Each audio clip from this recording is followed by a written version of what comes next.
Happy early Valentine's, sweetheart. How's it going, bro? Hey, man, how are you? Good, Well, good. thanks for Just waking for up. thanks for rolling out of bed to meet with me, brother. I appreciate it. Yeah, no worries. Rodney James here for Cage Side Press, coming to you from Starfade Studios in fabulous Las Vegas. I'm joined by the number 15 ranked UFC lightweight Alexander the Great Hernandez. How was Houston? I noticed that you went down there, did some fan meet and greet stuff with the UFC. How was the overall experience? Man, it was awesome. It was hectic as hell, man. I felt like I did more that week than I do most fight weeks. Being actually in the main light. So, um, yeah, it was definitely a busy week. Try to get a little bit in tune with Houston. Just kind of banging screw and eating barbecue the whole week, and kind of hitting some of the local spots like House of Pies and some other little big venues there. It was Did cool, you man. It was busy. did you meet any fighters that you didn't know, or you get to hang with anybody of note that was cool? Yeah, I mean, I met a bunch of people. Yeah, that's usually the And case. yeah, it was cool. It was cool networking with like some of the upper ups in the UFC, like on the employment side, like the board and shit. Mm. And then meeting like met Ortega on the weigh-in day. I guess we actually met before. He was on my first fight card in Vegas, but cool dude, cool guy. Got to hang out with him. Masvidal. We did a Q&A together. We take a note out of his book, just say less, But Sure. he, he plays it cool. Um, but yeah, everyone's real fun and cool. You got to kind of just pass by Poirier a bit, Claudia Gadella. I was around her a lot. Um, yeah. You generally get a good like array of people. I got to see Yoel Romero in person, which is pretty cool because I've always wondered what that little fucking brick house looks like. And he's a little bit taller than me and just like jacked, like no neck, just traps. He's a rock. He's like everything people say, just stacked out. Yeah, no, I know it. I remember watching him fight Tim Kennedy on a pay-per-view, and I was with my wife, and she goes, "How much do these guys weigh?" And I said, "Well, they weigh in at 185," and she's like, "There's no way." She's like, "Those guys." Like, because I'm like 210. She's like, there's no way those guys are 185. They would murder you. I'm like, yeah, Yeah, they yeah, they fucking would. swallow you. Yeah, They're fucking yeah, gigantic, man. yeah. I They're could never gigantic. do Yeah, 185. But so, did you get to do any training down there? I saw you did a little bit of, yeah, I think you were shirtless yeah, at the yeah, hotel in yeah. I, the. I was I was just in the hotel in the mornings working out. I really didn't have any time. Like I said, I mean, I might as well have been in the limelight. It felt like, which was cool. They gave me the opportunity, you know, um, just being on the platform with all those guys like Masvidal and I mean, shit, who else was out there? Joff, Neal, and Uriah Hall and everybody. Yeah, it was cool just being out there. But I was running around. I was so hectic, and there was like 2 or 3 events every day, and then there was after shit going on. And generally, I stay away from it. But this time, I just thought it was a good networking opportunity. So I was just kind of getting it how I could in the hotel gym, just working out, doing like a morning session every day, and then just hitting events, and then I was pretty fucking gassed out when I got back home. So just wanted to catch up on some rest and get my training schedule back. Yeah, Yeah. I saw you post some pictures in the hotel like fitness center, like shirtless. I'm like, God, man, Alex is such a savage. Like, if I did that shit, I'd get thrown right out of there. Yeah, You yeah. know, Well, I mean, it was just a the room full of great gives UFC no guys, fucks. no fucks. But no, it was pretty much just UFC guys passing through there. There was just coaches and guys getting ready for their fight. So Oh yeah, yeah. I Kind was of I, how it was I, I in was San amongst my Antonio. peers. Yeah, yeah, exactly. So it wasn't like there was just commoners. But dude, I'll tell you what, man, that was some of the stingiest fucking dwellings the UFC's ever planned out, man. That hotel was trash. So you didn't really feel too bad having your shirt off and shit. worse, You worse than might the catch somebody with their haunted, pants off in the lobby. worse than the haunted hotel in San Antonio. Uh, yeah. I mean, they don't have ghosts beating up hookers in the elevator. I mean, that's like that was the rumor. When we got there, it's like, oh yeah, watch out for elevator 3. Fucking blood and shit in there. And I'm like, damn, it was kind of a trashy little stay. Yeah, dude, it was Oh sketchy. wait, the Sketchy. Houston one, yeah, dude, that's Houston for you. And Houston, for those of you who don't know, I mean, Texas is a huge freaking state, and people forget how far apart some of these big cities are. But relatively speaking, I guess Houston is only about 3 hours from you or so. Yeah. Houston's pretty close. I mean, relatively. Um, but Houston's massive, dude. It's such an urban sprawl, and so it's all over the place. I thought we might be a little closer to the Toyota Center, and we had some lag on that. It's kind of stretched, but Houston's just so spread out, man. It's huge. Yeah, I thought for sure that we'd actually see you get on that card. I'm not. Did you try to, or were you working No. through some kind of injury or something that's preventing you from? Because we haven't seen you since July. That's the last time they competed. Yeah, dude, I had shoulder surgery. Okay. So yeah, I went in that last fight with one arm, and so just had to get the shoulder fixed afterwards, and just kind of repairing since then. Just getting back in swing. You know, my shoulder can only take so much load, so now I've been back in full swing since like the start of the year, and so yeah, man, I've just been calling people out trying to get fights going, and now it looks like we might have something. So I'm pretty excited. But no, Okay. I wasn't really shooting for that Houston card. It's kind of premature. I Yeah, now that you mention it, I do seem to remember you bringing that up actually backstage in your post-fight interview. I think you said something about the shoulder, and you've had problems. I know a few years ago you had surgery on it, didn't you? Uh, um, no, I've had knee and Mm. actually I had a bicep tear. Is probably what you're thinking about. Yeah, I had Oh my yeah, bicep yeah. torn. I So remember. Yeah, because I remember yeah, you being in a sling. Okay. Oh man, yeah, that. yeah, How the hell did that even yeah. happen? That Yeah, seems that like was it would be gnarly, man. extremely That was painful. yeah. That taught me a lot about proper preparation and warming up and cooling down and not being a jerk off in between because I was running around like I went to this strength and conditioning session in the morning and crushed it, and I was probably also tired as like an early morning thing, so did that, cooled off, was running late to sparring on Saturday, just showed up, threw all my shit on, and got to work, and I threw this hook, and my partner rolled inside of it, and I just hit his head with my bicep, and it just popped off. Ooh, who was it? Yeah, So we can put him on blast. yeah, dude, Devontae D. Yeah, I don't know him. stocky. Yeah. You might recognize him. I don't know, but it's stocky little jack dude. Well, Um, I but know yeah, so those he's Saturday. like naturally like bobs real aggressively and comes in and I just like I threw this hook and he like checked it with his fucking noggin. So I thought you said Deontay at first. I remember him, Humphrey. He was a beast.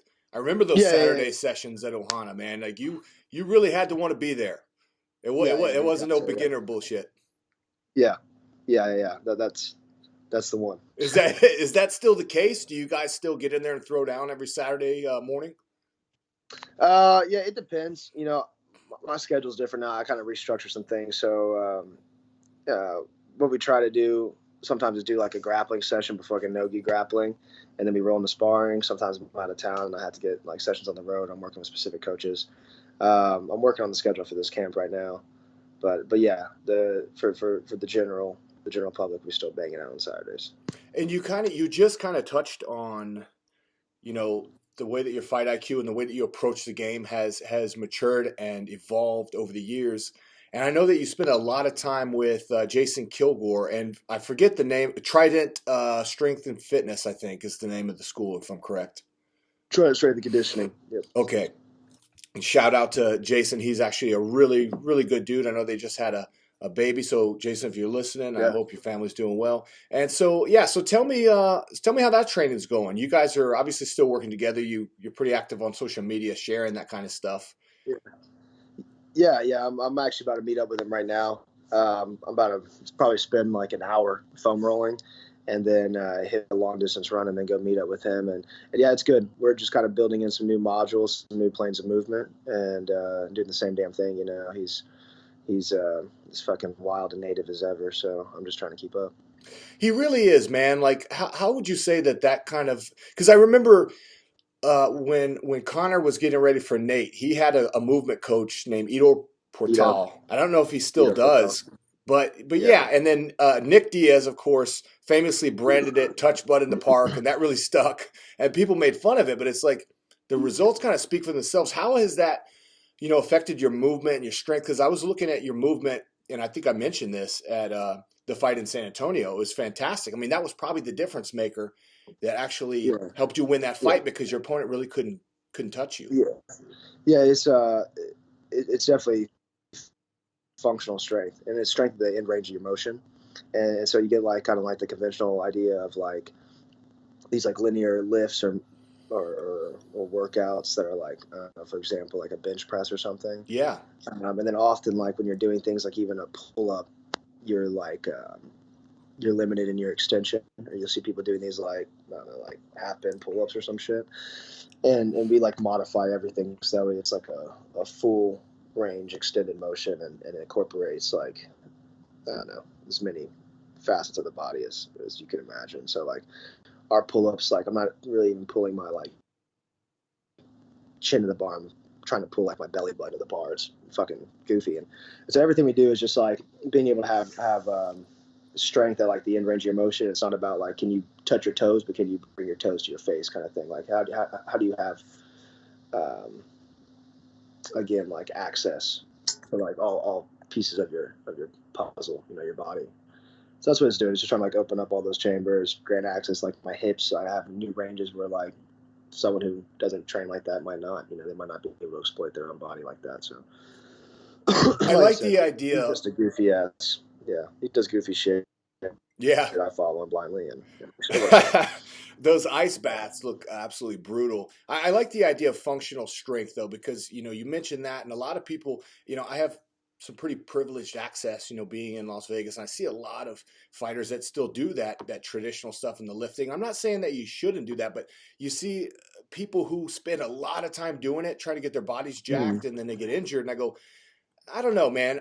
I'm no pro fighter, but just from the outside perspective, it seems to me like you got to make a fucking choice. Like, do you want to be a bodybuilder or do you want to be a fighter? Because when I started doing MMA, I was jacked, but I was getting fucked up by people who were way smaller because they were better.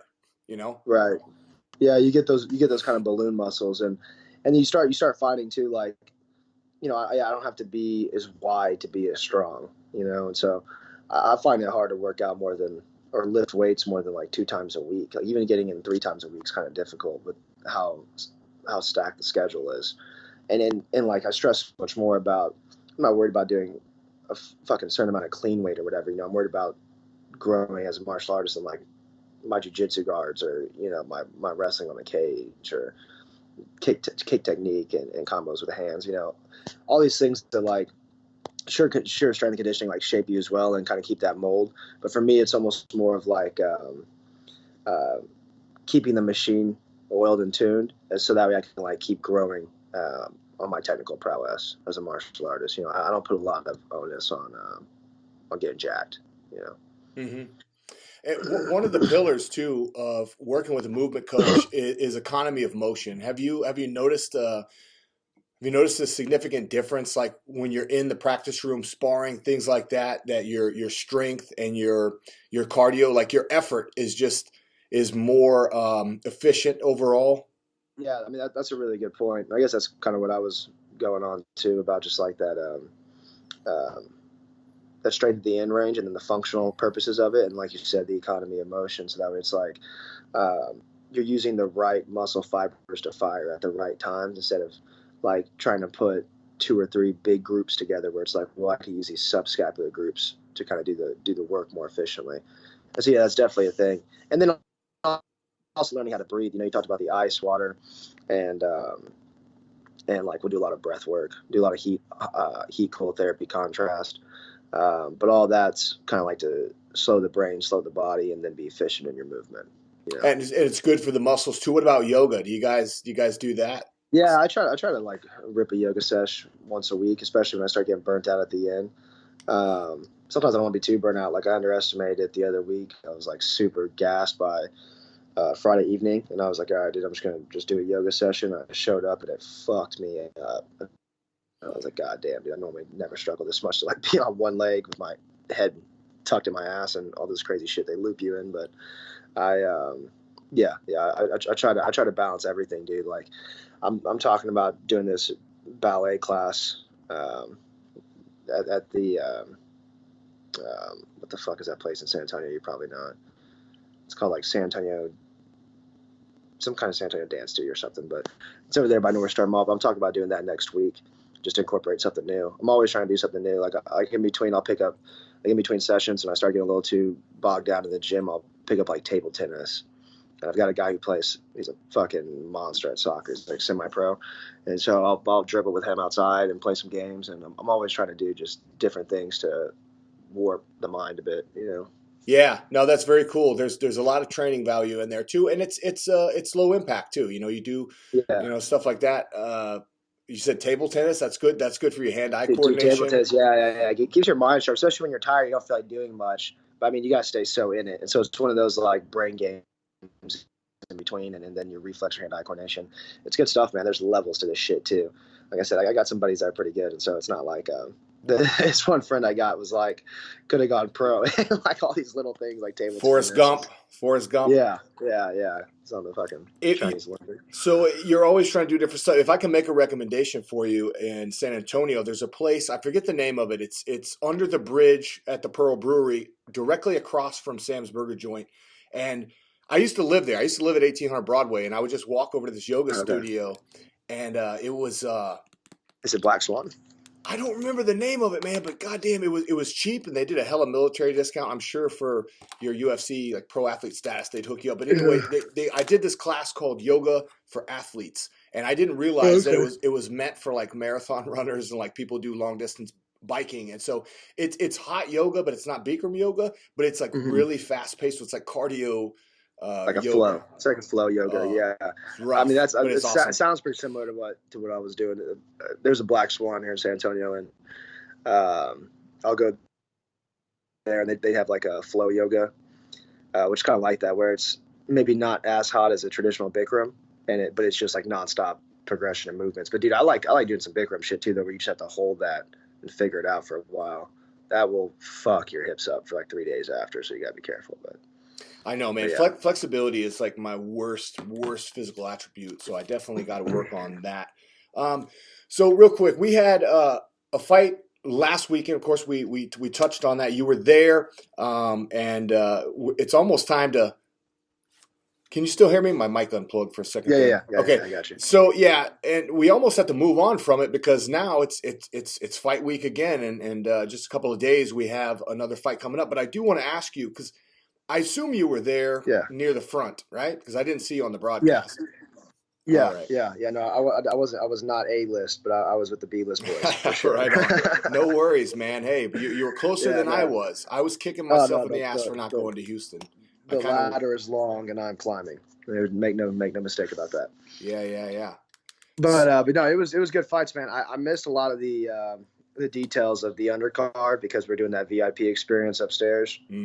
I know there were like a couple controversial calls. There was the girl fight that was real close.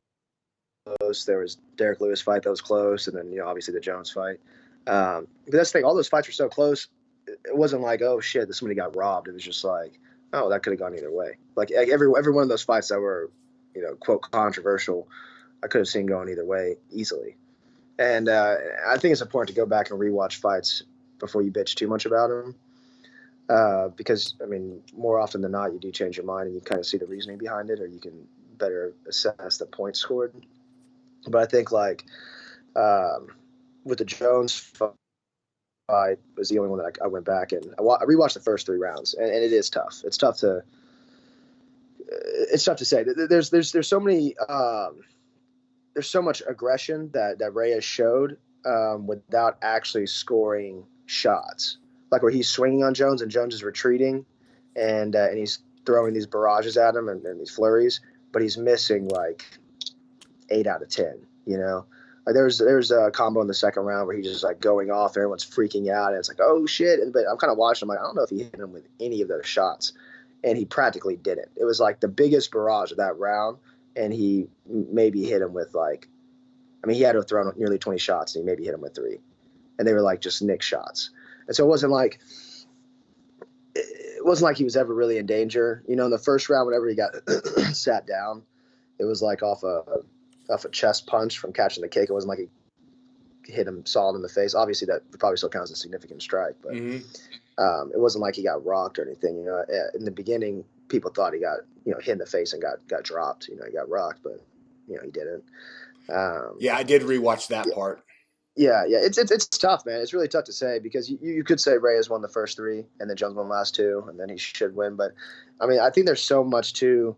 When you're in a championship fight, you have to finish the fight. You have to finish the fight like a champ, and you can't coast off that fifth round. He literally just took the day off on that fifth round. It was like I get you're tired or whatever, but based on how you looked after the fight, you had more in the tank, and you should have output everything in that fifth round. Because you need to assume, especially in a big fight like that, you're going against a champ with the magnitude of Jones. Motherfucker, you need to deliver in the fifth round. You need to go into that round assuming it's 2-2, and you need to win that round to win the fight. And that's the rest of your life right there. And so, like, to coast the fourth and the fifth and to not finish with, like, some big deliverance, I can understand how you lose that fight in the championship fight.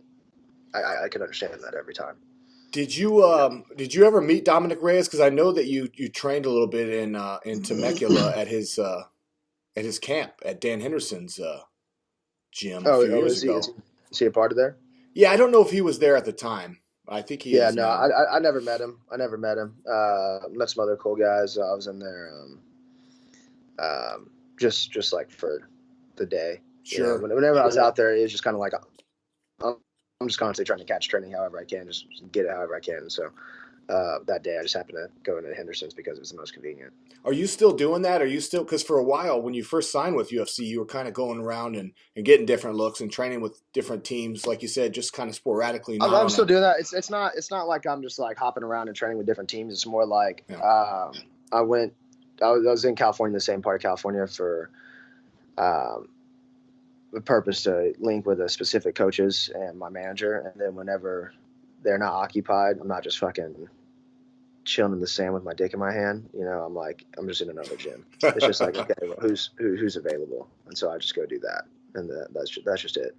And then I've got good relationships with a lot of people over there now because I do that. And I go in, I go in modest, humble, and like ready to get work. And so like I generally, every gym I've been at, I've got great rapport with, and I've never had any trouble walking into a gym, and I'm definitely not scared to like, lose in practice. So it's good. It's good being able to, cross train like that, easily.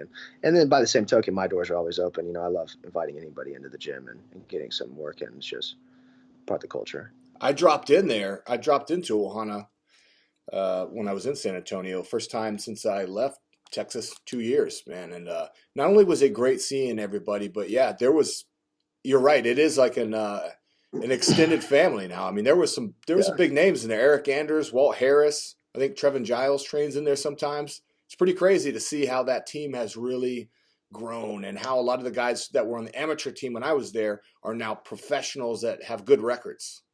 Yeah. It's cool. We start getting some shining stars.